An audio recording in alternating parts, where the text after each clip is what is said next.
Hi అండి. Welcome back to my channel.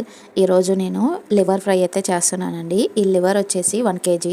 ఇది బాగా శుభ్రంగా కడిగేసుకొని దీంట్లో కొంచెం ఉప్పు పసుపు వేసి బాగా ఉడకపెట్టేసుకోవాలి. ఇది ఉడికిన తర్వాత ఎందుకంటే నేను కర్రీలో డైరెక్ట్గా వేస్తే వాటర్ అనేది మళ్ళీ ఇనకవు ఎక్కువ, అందుకని చెప్పి ముందుగానే నేను ఉడకబెట్టేసి పక్కన పెట్టేశాను. ఇప్పుడు స్టవ్ మీద కళాయి పెట్టేసుకొని దీంట్లో కొంచెం ఆయిల్ వేసేసుకొని కరివేపాకు వేసేసుకోవాలండి. ఎందుకంటే కరివేపాకు ఫ్లేవర్ అయితే చాలా బాగుంటుంది. ఇంకా కరివేపాకు వేగిన తర్వాత ఇది వచ్చి ఆనియన్ అలాగే మిర్చి పేస్ట్ అయితే కలిపేశానండి. ఈ ఆనియన్ పేస్ట్లో పచ్చివాసన మొత్తం పోయేదాకా బాగా వేపుకోవాలి.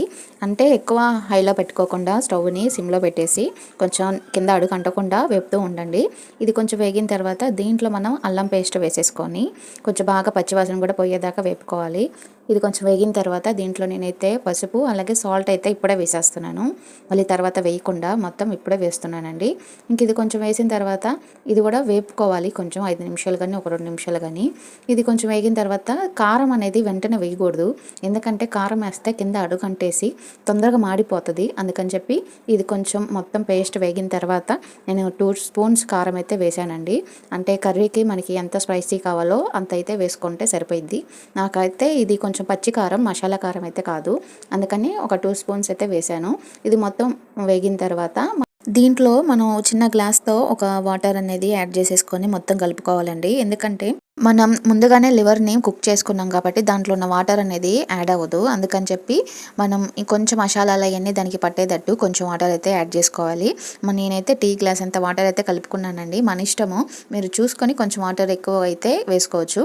నేనైతే ఇంకా ఉడకబెట్టేసుకున్న కాజన్ కూడా వేసేసుకొని ఇంకొంచెం బాగా తిప్పేసుకున్నాను.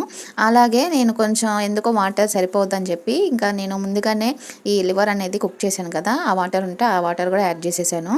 ఈ మసాలా వచ్చి ధనియాలు, చెక్క, లవంగ, ఇలాచి, బిర్యానీ ఆకు బాగా దూరగా వేపుకొని పొడి చేసుకున్నానండి. ఆ పొడి కూడా వేసేసుకొని కొంచెం నేను చెప్పాను కదా ముందుగానే దీంట్లో కుక్ చేసుకున్న వాటర్ ఉంది కదండి, అది కూడా దీంట్లో వేసేసుకొని బాగా కలిపేసుకున్నాను. ఇంకా తర్వాత ఒక 5 నిమిషాలు కానీ 10 నిమిషాలు కానీ బాగా మగ్గనివ్వండి. మీరు ఈ మసాలా పొడిలో కొబ్బరి కూడా వేసుకోవచ్చండి, కానీ కొబ్బరి అయితే వేయలేదు. ఇంకా ఈ వాటర్ వచ్చేసి లివర్ నేను ఉడకబెట్టా కదండి, ఆ వాటర్ కొంచెం ఉన్నాయి, అవి కూడా కలిపేశాను.